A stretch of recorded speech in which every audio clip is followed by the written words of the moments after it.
जिसका आपको इंतजार था वो घड़ी आ चुकी है, क्लास 9th की। आप सभी ने अपने क्लास 8th को पास कर लिया है। बहुत सारे स्टूडेंट्स होंगे जिनका क्लास 8th काफी अच्छा बीता होगा। बहुत सारे ऐसे होंगे जिनका एवरेज गया होगा और वो ये डरते भी होंगे कि हम क्लास 9th में किस तरीके से सब्जेक्ट कॉम्बिनेशन को लेकर आगे बढ़ें। आपसे क्वेश्चन ये भी पूछा जाता होगा कि आपका फ्यूचर एम क्या रहेगा, आप बनना क्या चाहते हो। और यही वो एक ऐसी घड़ी है, वही एक ऐसा पड़ाव है जहां से आप ये डिसाइड करोगे कि आपके क्लास 9-10 के बाद 11th में आप किस सब्जेक्ट को पिक करोगे। बहुत सारे स्टूडेंट्स के अंदर मैथ एंड साइंस का फोबिया रहा करता है। जो मैथ से डरते हैं वो क्लास 11th में मैथ को स्किप कर देते हैं या फिर वो फिजिक्स केमिस्ट्री बायो की तरफ चले जाएंगे, नहीं तो वो इकोनॉमिक्स की तरफ चले जाएंगे। लेकिन मैं कहूंगा कि देखिए, साइंस मैथ से डरने की जरूरत नहीं है और आप किसी भी सब्जेक्ट के कॉम्बिनेशन को लेकर अगर आगे बढ़ रहे हैं तो उस सब्जेक्ट में आपको जो है इतना नॉलेज अटेन करना है कि आप अपने में बिलीव कर सके और वही बिलीव आपके कॉन्फिडेंस को लगातार बूस्ट करता जाएगा। आज के सेशन में हम जानेंगे कि क्लास 9 आपके फ्यूचर को कैसे चेंज कर सकता है और आपको दी गई बातों को फॉलो जरूर करना है। क्लास 9th में आप सभी इसी तरीके से हंसते मुस्कुराते चेहरे के साथ अपने स्कूल में जाते होंगे, टीचर्स आपको पढ़ाते हैं और आजकल तो ऑनलाइन मीडियम इतना अवेलेबल है जिससे कि आप डिफरेंट टीचर्स के बारे में उनके द्वारा बताई गई बातों को जान सकते हैं। लेकिन बोर्ड एग्जाम क्लासेस और आपका एजुकेटर मेंटर दिव्यांशु पांडे आपके लिए हमेशा अवेलेबल रहा करता है और मैं चाहता हूं कि क्लास 9 से ही आप अपने फाउंडेशन बैच को आगे ले जाएं। ठीक है, बैच तो वैसे हम चलाते हैं ऑनलाइन मीडियम में, आप इनरोल हो सकते हैं। दिव्यांशु पांडे 000@gmail.com की आईडी पर आप मैसेज कर पाएंगे। लेकिन सबसे पहले हम बात करेंगे क्लास 9th की कि आपको किस तरीके से अपने अप्रोच को बेहतर करना है और क्लास 9th में सभी सब्जेक्ट में आपको एक ऐसा महारत प्राप्त करना है जिससे कि आप अपने आप को और भी आगे के लेवल पे ले जा पाएं। तो नेक्स्ट लेवल पर जाने के लिए आपको कुछ इंपॉर्टेंट पॉइंट्स को ध्यान में रखना है। सबसे पहला, foundation year of boards and life. तो देखिए, फाउंडेशन आप जानते हो कि नहीं, जब भी घर बनता है तो उसका फाउंडेशन काफी मजबूत रखा जाता है और क्लास 9th में ये डिसाइड होता है कि क्लास 9th के जो सब्जेक्ट्स हैं, चाहे वो मैथ हो, साइंस हो, इंग्लिश हो, हिंदी हो, एसएसटी हो, वो क्लास 8th से पूरी तरीके से डिफरेंट रहा करते हैं। अगर आप सीबीएसई, आईसीएसई या फिर स्टेट बोर्ड के स्टूडेंट्स हैं तो आप जानते ही होंगे कि किस तरीके से क्लास 9th पूरे तरीके से डायरेक्शन आपका चेंज कर देता है। तो उसके लिए हम यही कहेंगे, class 9th is not just another class, this is where class 10th and 12th that is a board concept actually begin. Strong base is equal to the less stress letter.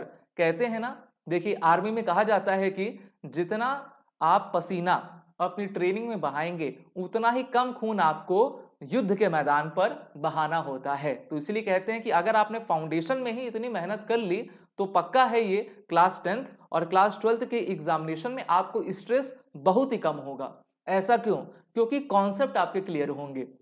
अगर आप एक अच्छे प्लेटफॉर्म पे जुड़कर अपनी study को अच्छे तरीके से कर रहे हैं, कॉन्सेप्ट को क्लियर कर पा रहे हैं, डाउट को सॉल्व कर पा रहे हैं, साथ ही साथ सिर्फ पढ़ नहीं रहे हैं बल्कि क्यूरोसिटी आपके अंदर जनरेट हो रही है, जानने की इच्छा आ रही है कि ऐसा कैसे हुआ, ओम्स लॉ क्या होता है, ठीक है, लाइट आपकी कैसे ट्रेवल करती है, रिफ्लेक्शन रिफ्रैक्शन में क्या आपका डिफरेंस रहता है, रियल नंबर और आपके रेशनल इरेशनल नंबर क्या रहा करते हैं, किस तरीके से हम क्वाड्रेटिक इक्वेशन को सॉल्व करें, किस तरीके से हम ट्रिग्नोमेट्री को समझें ना।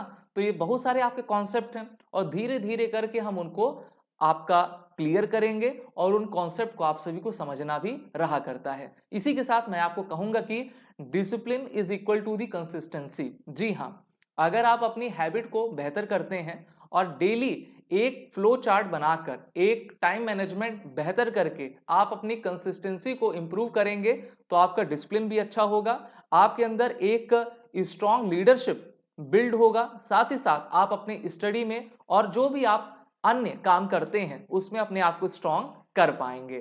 तो डेली स्टडी रूटीन को आपको बनाना है और उसको लगातार आपको फॉलो करना है। हाँ, कभी भी ऐसा आप रूटीन ना बना लीजिएगा जो कि आपके लिए हार्मफुल रहे, या फिर आपने कहा कि 4 आवर्स में मैथ को दूंगा, 4 आवर्स में हिंदी को दूंगा, 4 आवर्स में जो है साइंस को दूंगा, ऐसा नहीं करना है। रियलिस्टिक अप्रोच के साथ आगे बढ़िए। अगर आप अपने तरफ से 1 आवर भी दे पा रहे हैं हर एक सब्जेक्ट को, तो आप 1 आवर का ही अपना स्टडी रूटीन बनाइए, ठीक है। एक्स्ट्रा उसमें देने की कोशिश ना करिए। आपका पूरा कोशिश क्या होना चाहिए कि आप कॉन्सेप्ट को अच्छे से समझ पाएं, एग्जाम्पल्स को कर पाएं, और जो भी क्वेश्चंस आपसे पूछे जाते हैं, ठीक है, उनको सॉल्व करने के लिए अपना पूरा 100% आप दीजिए। तो जो स्टडी रूटीन है वो रियलिस्टिक होना चाहिए। सेकंड, टाइम मैनेजमेंट आप अच्छे से करें कि आप सुबह कितने बजे उठते हैं, आपकी स्कूल का टाइमिंग क्या होता है, स्कूल की जब छुट्टी होती है तो हम उस दिन अपने टाइम को कैसे मैनेज करें, स्कूल के बाद घर आते हैं, अगर हम ट्यूशन पढ़ रहे हैं या फिर कोचिंग क्लासेस जा रहे हैं, उसके बाद हमारे पास कितना टाइम बच रहा है। क्योंकि जब तक आप सभी सेल्फ स्टडी नहीं करोगे तब तक कुछ भी होने वाला नहीं है। तो इसलिए कम से कम 4 आवर्स तो अपने लिए रखिए। हो सकता है कि सुबह 1 घंटा आप पढ़ लें स्कूल जाने से पहले। अगर मान लीजिए आपका स्कूल सुबह के 6, साढ़े 6, 7 बजे होता है, तब तो वो मुमकिन नहीं हो पाता है। लेकिन मैं कहूँगा स्कूल के आने के बाद आप सभी 1.5 या फिर 2 आवर्स की नैप ले लीजिए, थोड़ा सा सो जाइए। उसके बाद अगर आप कोचिंग या फिर ट्यूशन जाते हैं तो वहाँ पे जाके पढ़िए, नहीं तो ऑनलाइन आप पढ़िए। बोर्ड एग्जाम क्लासेस आपके साथ हैं। इसी के साथ हम कहेंगे कि डिसिप्लिन और consistency both go hand in hand, एक साथ वो चला करते हैं। जो आदत क्लास 9th में बनती है वही फ्यूचर तक चलती है। ये बात तो बिल्कुल सही है। जिसने अपनी फाउंडेशन काफी स्ट्रांग कर ली है तो उसका फ्यूचर काफी ब्राइट रहेगा। तो इसीलिए हम कहते हैं कि ये फाउंडेशन की क्लास है। क्लास 9th एक फाउंडेशन की क्लास है जहां पर आप अपने भविष्य को और भी उज्जवल बनाते हैं। इसी के साथ जो तीसरा इंपॉर्टेंट मैं आपको टिप्स या फिर सलाह एडवाइस देना चाहता हूं वो ये है कि first exposure to serious competition. अभी तो क्लास 6, 7, 8th में आप करते आए हैं, खेलते आए हैं, ठीक है, पढ़ते कम है, खेलते ज्यादा है, और आराम से आप पास भी हो जाते हैं। अगर आपने एवरेज स्टडी की भी हुई है तो 80%, 90% मिल जाता है। और आजकल तो परसेंटेज कम मिलता है, आपको ग्रेडिंग्स मिलती हैं A+, आउटस्टैंडिंग, एक्सीलेंट वगैरह वगैरह। लेकिन अब थोड़ा सीरियस रहिए। क्लास 9th में अपने आप को डिसिप्लिन के साथ आगे बढ़ाइए। सिलेबस गेट्स डीपर, ठीक है, जो आपका सिलेबस दिया जाता है बोर्ड्स के द्वारा वो काफी डीपर हो जाता है। क्लास 8 की तरह वो नहीं रहता है। डिफरेंट डिफरेंट सब्जेक्ट्स, उनके कॉन्सेप्ट आपसे पूछे जाते हैं, और यहाँ पर साइंटिफिक फॉर्मूला, IUPAC नेम्स ना, मैथ में आप देखोगे कि डिफरेंट डिफरेंट टाइप्स ऑफ फॉर्मूले और आपकी थ्योरम्स दी रहेंगी जिसको आपको सॉल्व भी करना रहता है। तो कॉन्सेप्ट एकदम चेंज हो जाएंगे। एग्जाम्स बिकम एनालिटिकल, ऐसा नहीं कि अभी रट्टा मार आप पास कर लेते थे। जितना आप एनालिसिस करेंगे, जितना आप समझेंगे, ऑब्जर्वेशन जितना आपका बेहतर रहेगा, उतना अच्छा आप स्कोर कर पाओगे। और सिर्फ स्कोर नहीं करना है हमको, बल्कि हमको अपने कॉन्सेप्ट को बेहतर करना है। वही कॉन्सेप्ट आपको क्लास 10th, क्लास 12th और फ्यूचर जितने एग्जाम्स होते हैं उसमें काफी फायदा करेगा।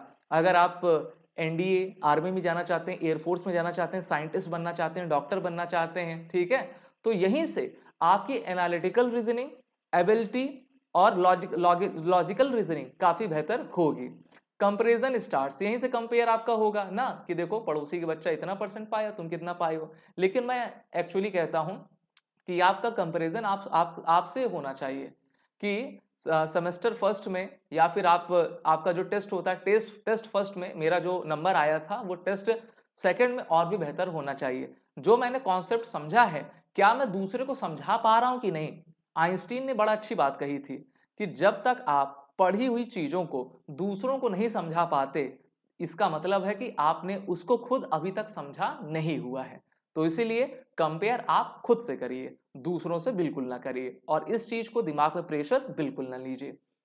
Class 9 teachers you how to compete, not just survive. Survive नहीं करना है, सर्वाइवल मोड में रहना ही नहीं है। आपको हमेशा एडवांटेज यानी कि एक हाई एंड एज पर रहा करना है, ठीक है। अगर यहाँ पर कोई इंसान है तो आपको हमेशा इतना डिस्टेंस कवर करना है कि अगर वो सोचे भी आपको पीछा करने की तो भैया वो कहे कि हमसे ना हो पाएगा, हमसे ना हो पाएगा।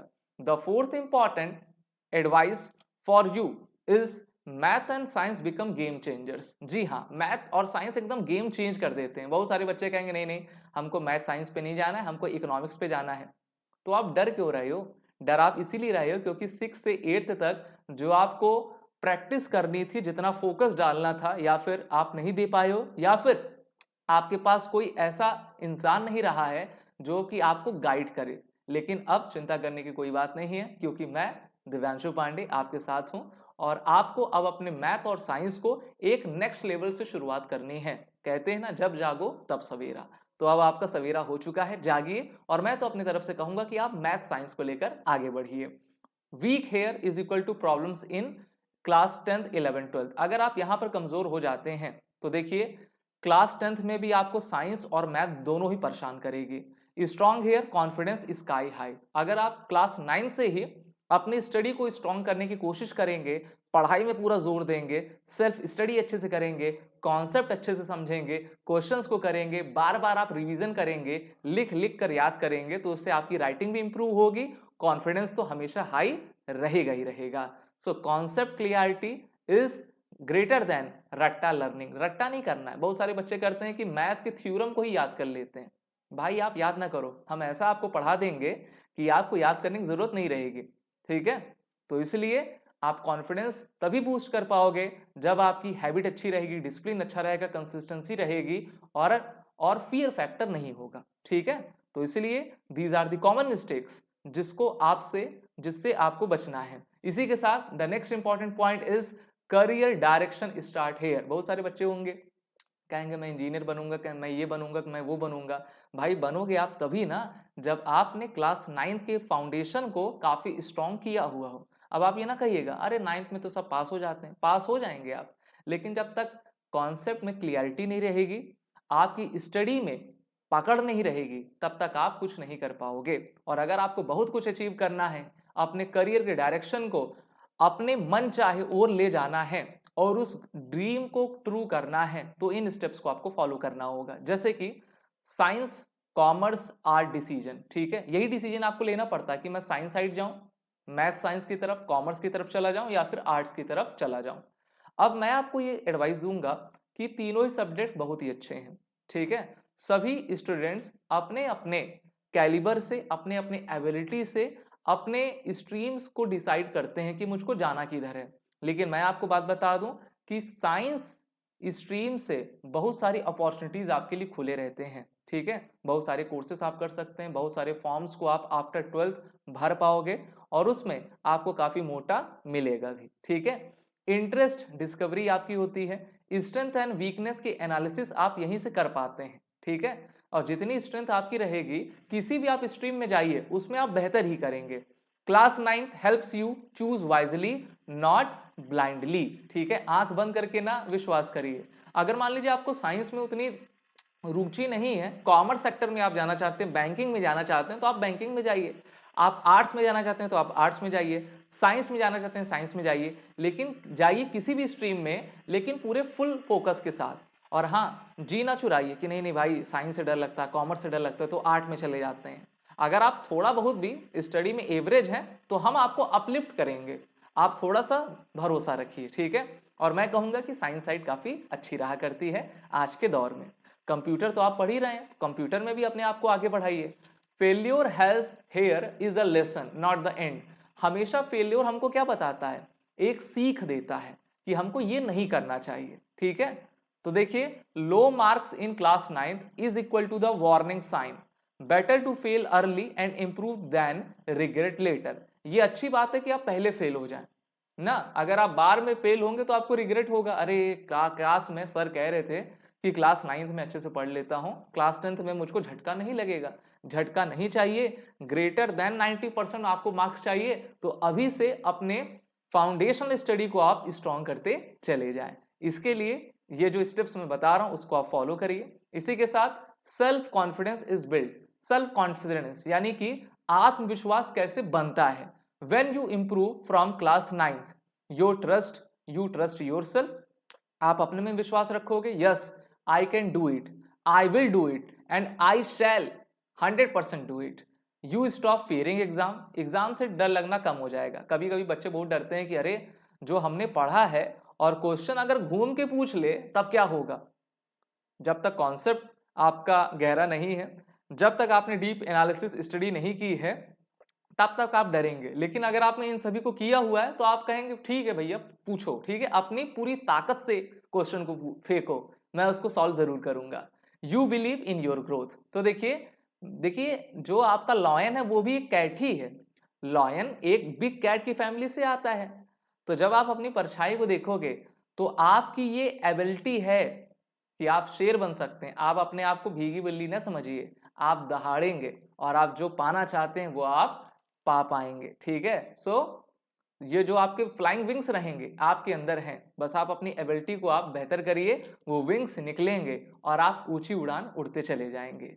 Class 9th students have a huge advantage. कैसे एडवांटेज है? Start early, less pressure in boards. पहले ही शुरू कर दीजिए। ठीक है, क्लास 9 का जैसे आप एग्जाम दे देंगे, क्लास 9 का ही बेस आपके पूरे 10th में आएगा। बहुत सारे टीचर कहते हैं नहीं नहीं class 9 is different from class 10th। भैया कैसे? क्लास 9th पूरा इंटीग्रेट है क्लास 10th से। जैसे ट्रेन के कोचेस होते हैं, ठीक है, मान लेते हैं कि ये आपका इंजन है, तो वो डिब्बा तो इसी से जुड़ा रहेगा ना, इंजन अकेले चल के क्या करेगा? तो इसलिए ये दोनों ही इंपॉर्टेंट है, क्लास 9-10th हो या फिर आपका 11-12th हो। जिसने अच्छी स्टडी क्लास 9th में नहीं की है वो कुछ नहीं कर पाएगा। नहीं तो क्या होगा, कोई कहेगा नहीं नहीं हम क्लास 9 को ऐसे ही कर लेंगे, क्लास 10th में हम मेहनत करेंगे। तो उससे क्या होगा, जब आप 10th में जाओगे तो आपको बहुत सारे कॉन्सेप्ट नहीं पता रहेंगे। क्वाड्रेटिक इक्वेशन, क्यूबिक इक्वेशन को सॉल्व कैसे करना ये नहीं पता रहेगा। न्यू चैप्टर्स आ जाएंगे, सर्कल, कोऑर्डिनेट ज्योमेट्री जैसे चैप्टर आएंगे। आप कहोगे अरे यार इसका कॉन्सेप्ट तो हमने पढ़ा ही नहीं। फिर उस समय आपको क्लास 9-10th दोनों पढ़ना पड़ जाएगा। और विश्वास मानिए आपके पास ना समय रहेगा, ना आप ऐसा कर पाएंगे, ना कोई टीचर आपको लग के इतनी मेहनत से पढ़ा पाएगा। और अगर आप आईसीएसई बोर्ड में हैं तो आप समझ सकते हैं, ठीक है, वो एनसीईआरटी से बिल्कुल अलग चलता है और उसमें काफी डीप आपकी स्टडी रहती है, काफी क्वेश्चंस रहा करते हैं और आप जानते भी होंगे। इसी के साथ हम कहेंगे कि मोर रिवीजन टाइम आपको मिलेगा अगर आप अभी से स्टडी करना शुरू करेंगे और उसको एक तरीके से युद्ध के जो है स्तर पर आप करिए। ठीक है, कि युद्ध हो रहा है, क्लास 10th आ गया है, अब मुझको जो है कुछ अचीव करना है। Better result with less stress, early start is equal to silent success. So hustle in silence and let your success make the noise.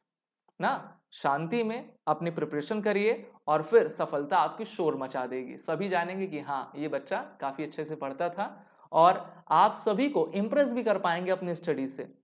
जब आप अपने दोस्तों के साथ रहेंगे, उनको कोई दिक्कत रहेगी तो आप उनको समझाएंगे, उनके साथ ना बह जाइएगा। ठीक है, अपने आप को आप इंप्रूव करते जाइए और इन्हीं सब चीजों से आपका जो कॉन्फिडेंस है वो बूस्ट होगा। कॉन्फिडेंस हमेशा बने रहना चाहिए और मैं हमेशा कहता हूं कि जो आपकी मेंटल एबिलिटी रहा करती है उसको आप इंप्रूव करिए। ठीक है, मेंटल टफनेस जितना होगा तो आप जितनी भी एडवर्स कंडीशंस रहेंगी, सिचुएशंस रहेंगी, आप उससे पार कर पाएंगे। अगर आपको किसी भी तरीके का गाइडेंस चाहिए तो आपको मैं फिर से कहूंगा कि हमारे बोर्ड एग्जाम क्लासेस के डिस्क्रिप्शन में हमारी ईमेल आईडी दी गई है, जिसको मैं फिर से आपको पढ़ के बता देता हूं, दिव्यांशु पांडे 000@gmail.com। तो वहां पर आप मुझसे कांटेक्ट कर सकेंगे।